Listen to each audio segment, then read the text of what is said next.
За хэргийг дүтгэлзүүлэх гэдэг бол эрүүгийн хянан шийдвэрлэх тухай хуулийн 33-ийн 4-р зүйл заасны дагуу шүүгч дараах нөхцөлд хэргийг дүтгэлзүүлж болно.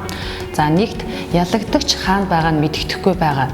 Хоёр ялагдагч сэтгцийн болон бусад хүнд өвчний улмаас хүрэлцэн ирж чадахгүй болох нь шинжээчийн дүгнэлт. За эсвэл эмнэлгийн байгууллагын тодорхойлолтоор нотлогдсон бол. За 3.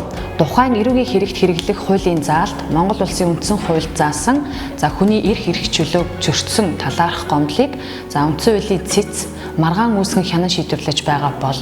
За 4. Тухайн эрүүгийн хэрэгт хэрэглэх хууль нь Монгол Улсын үндсэн хуульд зөрчиж байгаа эсхийг тогтоолгохоор тухайн шүүхээс улсын дээд шүүхэд хандсан бол.